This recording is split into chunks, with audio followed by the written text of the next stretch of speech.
Hi guys, I'm back again with another video. I know it's been a while, but I've been working on something which I will also disclose in the duration of this video. But for today, likewise, I will be doing the market analysis. And another issue that we're facing is load shedding in South Africa. Hi guys, I'm leaving this country. But yeah, without any further waste of time, let's get into that. So as usual, on my right, I have every pair that I filtered out. Some of those pairs are not necessarily what I personally pay attention to, but those are pairs that have clear structures, because I must say, guys, that the market is moving in just mysterious ways currently. So I had to pick out what those pairs that at least give us something to work with, whether I do look at it, whether I don't, because I believe that there are other pairs that the people who are watching this channel are paying attention to. So why not tackle them? All right. So as usual, guys, I'm going to start with the dollar currency index, because it gives us an indication as to what will happen into the dollar and also as compared to other currencies. So without any further waste of time, let's get to that. All right, guys, so I'm going to start on the daily time frame. So I'm going to start, guys, on the daily time frame on the DXY. You would remember on the dollar index that we still having this uptrending market, right? As you can see at the top. Remember, guys, your touches do not have to be perfect. We do not trade a perfect market here. So as you can see, I have this uptrending market. First touch, second, maybe an anticipated touch in the future, but that will also depend on the interest rates. When the FOMC is going to have a meeting sometime this week, but on the 21st. So it also depends on it what's going to happen into the dollar. But as you can see, we have this uptrending market. First touch, second, anticipated third touch in the future. First touch, second, and the third touch. So let's drop it to the 4-hour time frame so we can actually see what is going on. So dropping it now to the 4-hour time frame, the past price now is not going to serve us in any type of way, right? So the most important thing is just focusing on the current price, because it is the price that you're going to work with in order to get those entries. You know what I mean? So as you can see, we had this previous low over here. We can have it here because the market has been playing between the support and that resistance. But going into the current moment, you can see that the market has been forming this type of ascending flag here, and we're not sure yet as to what could possibly happen next, because that was our high. There's no other high that we have at the moment beside that one, and then this is the low that we have. And if the market would come down, would make sense, because of we're anticipating that future third touch over there, right? But let's dig deeper into the 1-hour time frame as to what's going on here. So as you can see on the DXY, we're still moving inside this ascending channel, right? So if the Fed in the US end up increasing the interest rates, as I did explain in the previous video, that when there is high inflation, the only way to combat it, or one of the ways to stop inflation from skyrocketing, is by increasing interest rates. So if you're a consumer, it's obviously not a positive for you, because it makes credit expensive, right? But if you're an investor, it's a positive, because if I'm from South Africa and I can see that the interest rates are high in the US, then that means it gives me an advantage that if I invest in there, the likelihood that I'm going to get higher returns in my investment. So that's how it means, right? So when there's high inflation, interest rates get to be increased most of the times. But at the current moment, we do not know what could possibly happen, because if the Fed on the 21st end up increasing the interest rates, then we're most likely to see DXY continuing with this upside movement up until that high, which would basically mean a strong dollar, right? So at the moment, we're still playing around this this pattern that I see over here.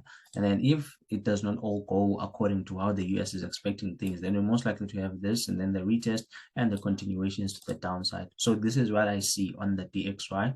But for now, I would say that we're most likely going to have something like this if the dollar ends up being a buy, right? So we might have something like this going to the upside until a certain time where we can get to the selling opportunities. But for now, as you can see, we're still playing between that channel. So there's not much we can do except for waiting.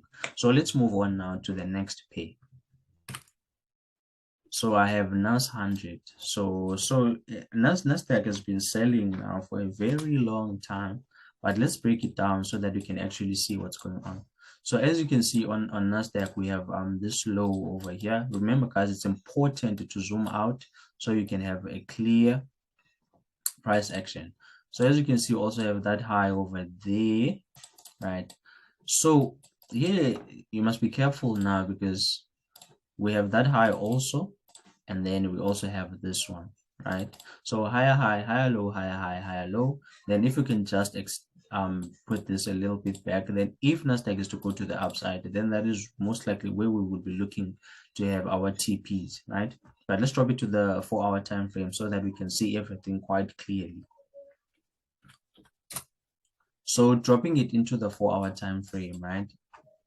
If you look left, it's important, guys, to look left because that is where you're going to identify your zones. So this is what I see on Nasdaq. If this is because higher high, higher low, higher high, higher low, and then if this is a higher low, and then if that is indeed an emerging double bottom, then the most likely that Nasdaq is going to go to the upside. But that will also depend as to what will happen on the dollar or on the DXY, because when the dollar becomes strong, then the stocks or the other companies tend to not do so well because people are, are investing in the dollar and everything like that.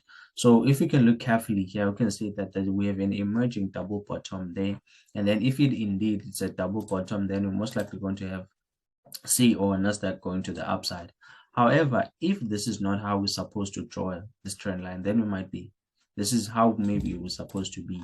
And then we would then see Nasdaq pushing to the upside to test that previous high for one last time before giving us selling opportunities to the downside. So this is what I see, but the buy perspective would be based off the fact that if we're treating this as a reversal pattern, then we'll most likely be looking for something like this, and then that being the first TP level if the market is to buy or go to the upside. So this is what I am anticipating on Nasdaq, whether we're going to continue going to the upside or the market will. So it all depends now to the upside, give us the retest and then continue going with the upside momentum, or it's just impulse and correction, then impulse, this isn't just a correction, then going to have the continuations to the downside. Right, so this is what I anticipating on Nasdaq. So let's move forward now so that we don't waste time and make this video that much long. So let's go to the next pair. So going into the next pair, we have I forgot to erase it, but I'll just quickly see what's going on. But as you can see on EURAUD, we have that high, and then this is the mid-trend zone, and then this is the hour lowest low. But if you look carefully here, we're also at some sort of a resistance. And remember confluence, guys, when you have much more reason as to why a trade is going to go into a certain way. We're not saying that it's final that the market is going to give us sells, but considering the fact that we have that trend line, first touch, second and the third touch, so should the market fail to break above that level, then we're most likely going to have the selling opportunities back to the downside, right? Then that would mean the market is respecting the structure that we have drawn in overall. However, if that doesn't happen, we're most likely to see EURAUD breaking up, retest, and then continue going to the upside. But let's drop it to the 4-hour time frame so that we can see clearly what's going on. So dropping it to the 4-hour time frame now, you can see that, as I always say that, guys, it's important to understand how the market is approaching a particular level, because that is how we're going to have an indication as to what is going on. Because if you look left, you can see this is a strong support level because there are support, resistance, resistance, resistance, support, support. So we can obviously see how strong that level is. And if EURAUD is to respect this structure that we have, we're most likely going to have something like this, then the retest and then the continuations to the downside. However, if that doesn't happen, we can also have the market breaking out, give us the small correction over there, and then continue with the similar fashion going to the downside. So I would say the momentum is currently looking to be with the sellers more than it is the buyers. But of course, if the market end up breaking above retest, and then that's when we're going to start looking for buying opportunities. So this is what I see on euro versus the Australian dollar. And then on the euro side, euro news side, there's not much going on the euro and also on the Australian dollar. So we can just be patient and see. If you want to, you can take a risk entry here, hoping that the market's going to go to the upside, or rather wait for the breakout and the retest. It all depends on your rules and how you want to enter the market, because as I always say, guys, it's not about the pattern, it's not about how the market is approaching the zone only, but it's also about how do you want to execute.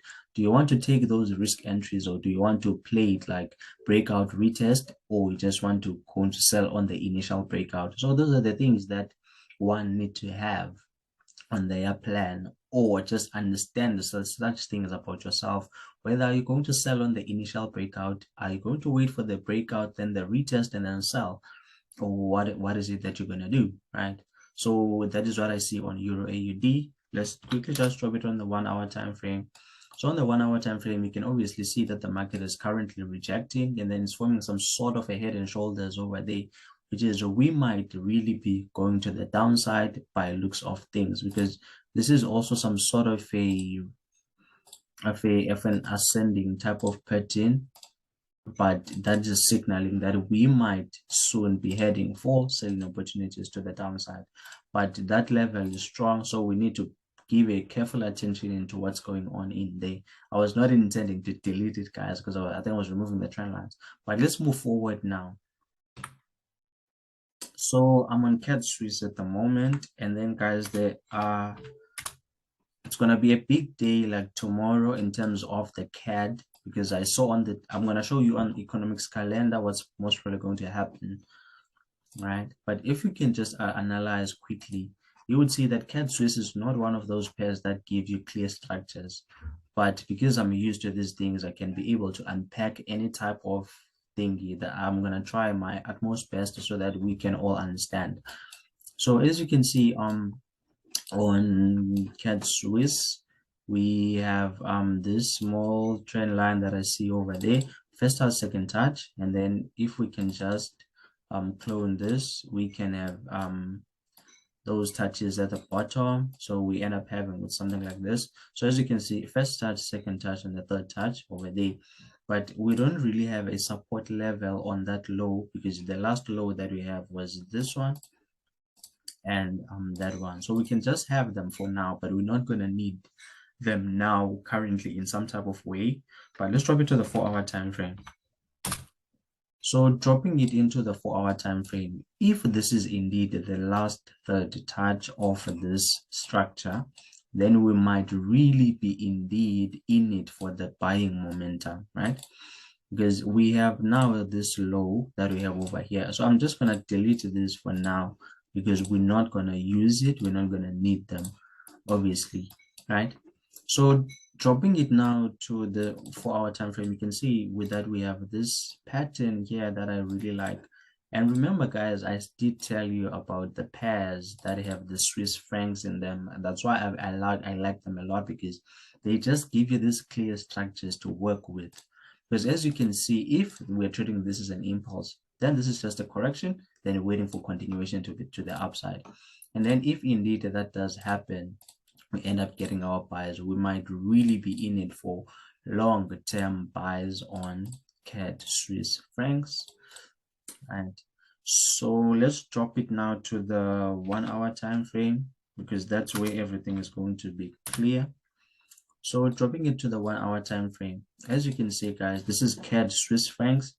If the CAD ends up being strong tomorrow, depending on also what's going to happen on the fundamentals, because you can also realize that we have this inverse head, this nice, beautiful inverse head and shoulders. We are at a support, we have this overall pattern, and then we're on the third touch at the bottom. So I would really like to say that, guys, if CAD Swiss ends up being a buy, it's really going to be a nice bullish type of movement, because it's clear, it's clean. If the market end up respecting all of this, we might really be having or seeing CAD Swiss going to the upside, right? So this is what we would really be expecting on CAD Swiss. So it's really beautiful, guys. It's nice, as you can see. So let's quickly drop it now to the, so what is it that you can wait for now? You can just wait and see what's going to be the reaction here, meaning that if you want, you the kind of breakout retest trader, you can wait for the breakout, then the retest there, and then the continuations to the upside. So this is what you could potentially be looking for on CAD Swiss. So let's move forward now. So we have Euro Swiss as well. Let's drop it to the daily time frame quickly. So as you can see on CAD Swiss, we might have a similar thing, because if that is indeed an emerging double bottom, then we might also be in it for a very nice buy. And then guys, there's also something that I want to share with you, right? So sometimes what the market does, right? If you notice that the market moves in a correction, and then it moves in a correction again, this is what is called a correction after a correction, the most likely that the market is going to go to the downside. So that is something that you must really look out for. It's a similar thing. If the market is going to, we have a support level. If the market, if we have a support level, and then if the market gives you a correction after a correction, best believe that you're going to go to the upside sooner or later, because in other words, that is also some sort of a double bottom type formation, right? So this is what we could be anticipating or expecting on Euro Swiss at the current moment. But let's drop it now to the 4-hour time frame, so that the way everything is going to be clear. But as you can see, if the market ends up being buy, it will be a result of this buy, this double bottom that I see over here. And if we can look at the candles, guys, the rejection candles, that was a pin bar with a nice wick, and then we had a bullish engulfing candle, which could confirm that we might really be going to the upside on Euro Swiss francs, right? Also, that being our take profit level. So dropping it to the 4-hour time frame, dropping it into the 4-hour time frame, we don't really need this for now. Remember, guys, to keep your charts clean so that you can easily understand what's going on. And then at the moment, you don't even have to worry about that level. This is what is important in our focusing here, right? So if we look at this now, you can literally see that we have this nice nice bullish continuation pattern flag if it ends up going to the upside, and then we even have this minor support level that I see over here. So and remember, guys, as I always say, that pay attention to what the market does after it has broken out, because if this is a higher high, higher low, higher high, higher low, higher high, then give us this small higher low, and then this is why we might be going to the upside, right? So do you realize that we have cleaned out everything that we drew on the daily time frame, because we understand exactly what is it that we're looking for? So please, guys, try to do that. Anything that you're not going to use as of now at the time when you're analyzing, then try to eliminate it, right? So this is what I'm anticipating on Euro Swiss francs, and then that's when our TP is going to be, and then at least the risk is limited. So this is what I see on CAD Swiss francs. So dropping into the 1-hour time frame, you can literally see that might even be an emerging inverse head and shoulder. We already had one, for example, left shoulder, ahead, right shoulder, market went to the upside. So if the market, depending on how long it plays out here, if indeed it's going to go to the upside, best believe that when it finally does go to the upside, it's going to do it with no mercy. Because if this is indeed going to go to the upside, I would say it's just still gathering much strength so that it can go to the upside. And as you can see, guys, higher high, higher low, higher high, higher low, higher high, higher low. So what is it we're expecting next? Higher high, and then that possibly being our first TP level. So this is what I see on Euro Swiss francs. So let's move forward now to EURGBP. So on EURGBP, we're just gonna have it on the daily time frame real quick. So on EURGBP, also it's not one of those pairs that give you clear structures or a clear thing to work with. But if you have the skill and you're patient enough, you can always try and do something. But don't force it if there's nothing that's clear to you. right? So the aim is not to force things, but to just try. But as you can see, first touch, second touch, we don't really have a touch there, but we have also that one over there. But everything is going to be clear on the 4-hour time frame. So dropping into the 4-hour time frame, let's see what's going on. So as you can literally see that we have that high over there. We can even delete everything else now because we're not really going to need it. We're not really going to need anything here. And then you can also delete. Okay, we can keep that high so that if the market ends up breaking reaches, and then that's we know where we're going to be headed. However, at the current moment, this is what I see, which is first touch, second touch, and maybe that's the third touch. So if we end up having the market rejecting there, then we might be seeing the EURGBP coming back to the downside to give us a third touch. So let's drop it to the 1-hour time frame. So dropping it to the 1-hour time frame, you can literally see exactly what I'm talking about. First touch, second touch, anticipated for third touch. First touch, second, third. So we had some sort of a double bottom over there, but it's not yet clear as to what does it want to do. So if it end up maybe going back to the upside to give us a triple top, then that's maybe when we can see it coming back to the downside, and then it will also be some sort of a double. It will also some sort of a head and shoulder type of pattern. However, if that does not happen, we must not force it. Maybe it will break, retest, and give us continuations to the upside. So let's see the last one, probably the last one, CADJPY. So let's drop it to the 4-hour time frame. So as you can see on CADJPY, as you can see on CADJPY, come on. So right, we have this support level that I see over here, and if we can just clone this, we can have that at the top. So first touch, second anticipated, third touch, but we must also keep in mind that we have a previous low here that could be respected. So unless, of course, the markets end up breaking or retesting, then that's when you're going to know we're going to go with it. But for now, we must be cautious because this is a previous low. Then if the market does not break it, then we might be going back to the upside for the last touch before going to the downside, right? So dropping it to the 4-hour time frame now, it's where everything is going to be clear. So as you can see, if we look left, you'd see that this is a previous high. Then if you can just up it a bit, you can literally see that if we're treating this as an impulse, then this might be a correction and then the continuations to the upside, which will mean that that is a bullish continuation flag. And then we can also have another one over there, but it's going to be clear. So let's look at the candles that are being formed over there. So looking at the candles that are being formed over there, we have an emerging type of double bottom formation that is forming here. We already have a doji-like candlestick. So let's drop it to the 1-hour time frame. So dropping it to the 1-hour time frame, this is where you must be careful now, because if we're treating this indeed as a breakout, then this is what we might be in it or looking for, right? Meaning that if CADJPY fails to break below, then we might be buying, cause maybe this is indeed a double bottom type formation. However, if that doesn't happen, maybe the market is going to respect the fact that it's an impulsive correction, impulse, then this is maybe just a correction, then maybe we're still gathering strength, then maybe it's going to give us that impulse, then this correction again, and then continuations to the downside.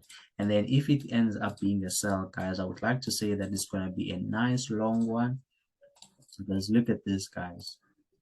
Look at this, which is impulse move correction, and JPY pairs are capable of that, because look at this buy. This was a buy for a very long time. So if we end up breaking that level, just know that we are broken it, and then we are no longer respecting or in that level anymore, then the market might really be standing chances of going to the downside. But at the current moment, I would like to say I'm more like with the buyers more than I am with the sellers. So yeah, guys, I think we've now reached the end of the video. I hope you tried and grasped everything that I just analyzed and explained. Hey, I hope it was simple, because that is the goal anyway. So I hope you enjoyed this video. If you watched up until the end, please do me a favor, hit the subscription button, comment down below what is it that you're looking for, what is it that you'd like to see on my channel going forward. And yeah, but before I go, I just want to show you quickly what's happening before I forget, on economics calendar. So like I said, that we have news coming up on the JPY, for example, here, which is tomorrow at 1:30, which is an inflation rate. And then also CAD, which is on the Canada, which is gonna see movements tomorrow in terms of CAD, because there will be news on the core inflation rate. And then in terms of the dollar, this is with the time we're gonna be experiencing or seeing the FOMC. And then as you can see, the target is 3.25%. And then if that does increase, then that means the dollar is going to perform strong because interest rates are high. Then that's going to attract potential investors or people to invest in the economy, which is going to end up boosting the dollar. And then all the currencies like USD Swiss francs, USD CAD will buy. Then Euro USD, GBP USD will be a sell, and many more other pairs. So yeah, guys, we've reached the end of the video. Thank you for watching. I'll see you on the next one.